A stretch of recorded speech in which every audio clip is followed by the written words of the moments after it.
Okay, so welcome to my finished Battleship class.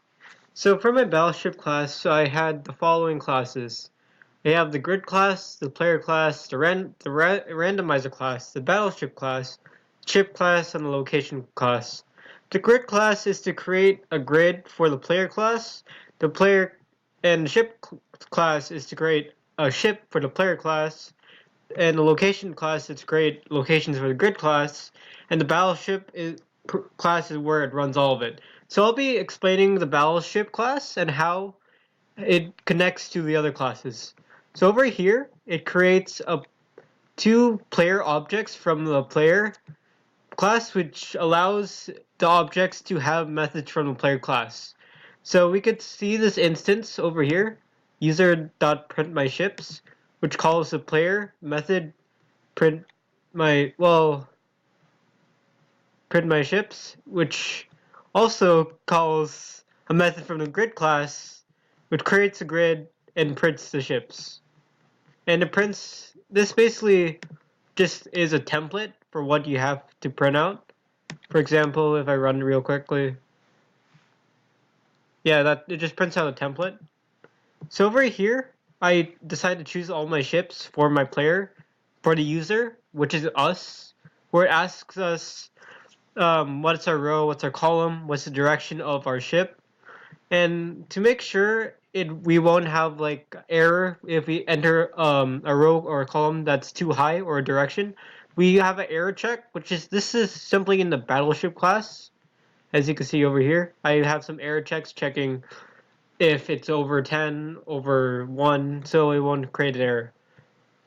So after I'm done with that, I choose the ship's locations, and so I could choose the ships on my own grid. And this is once again from the player class, and it shows all of it, all the ships. And once I use this final print my ships method, it prints all the ships onto the grid. Then I just do it again, print my grid out. Then after that, I do something with the computer. And for the computer, I decided to create a randomizer object so I could randomize all of the computer ships and randomize where the computer wants to put a certain ship. And I make it from 0 to 9, 0 to 9, because it can't be 10, because there's only like 9. Because it starts at 0, goes to 9, which is basically 10 rows, 10 columns. And I have its own computer check, which basically checks if it won't go above like a certain limit.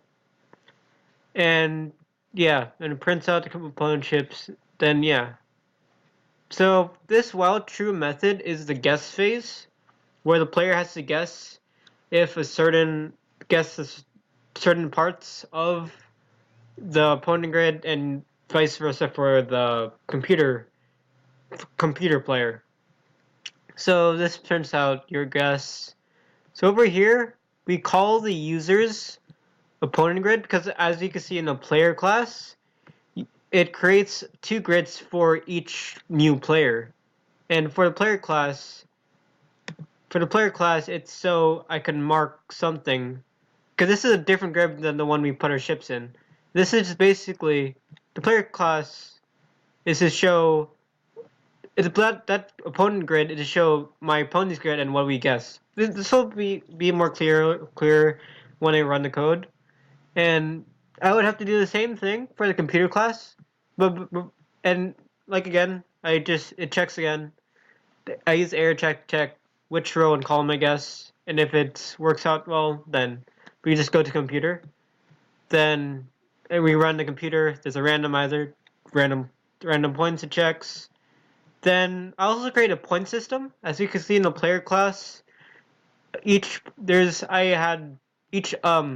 player has player points and computer points, and player points and computer points increases as they get a hit.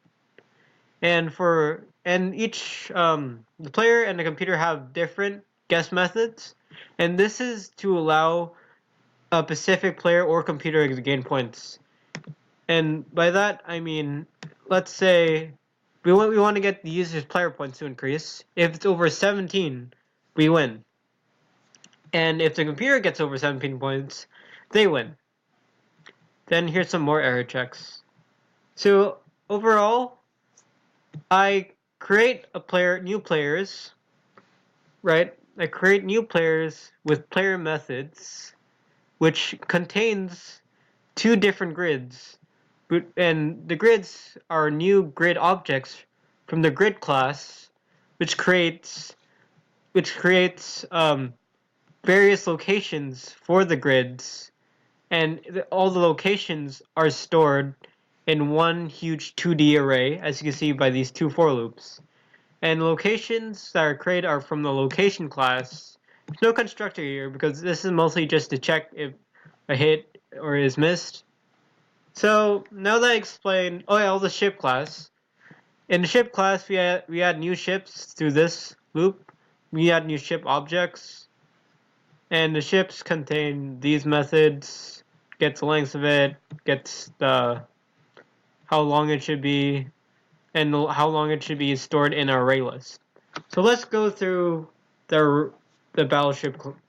Let's run it. This will help explain it a lot. So it prints out welcome to Battleship, and it prints out a template grid. So now we have to enter a row, and let's enter 0, 0, and if it's we could enter 0 if it's horizontal or 1 if it's vertical. So as you can see, 0, 0 is basically on the beginning of it. Then I could just do 1, 1, 0, or like 2, 2, 0, 1, 1, 5. Well, 2, 2, 1.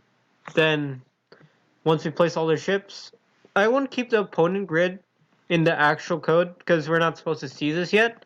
But this is just to show that the computer actually puts in like actual ships. So now we guess.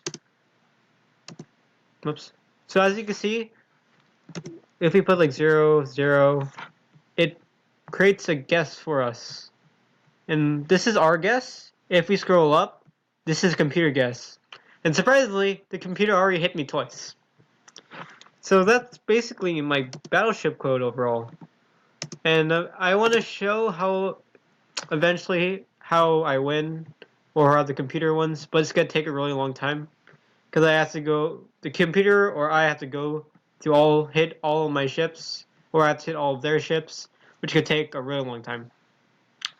So a summary is the Battleship class creates new players. It goes to start. We start off by choosing our ships, and the ships are. Oh, the player class. Okay, I'll summarize it again.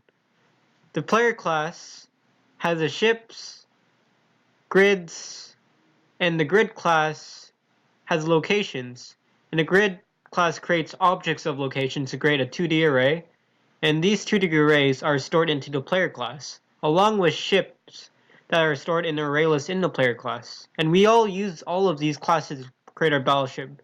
So we start off, print out, welcome to Battleship, we choose our ships, the computer uses a randomizer to choose their own ships, then we guess, and if either the computer or user has over 17 points, we win.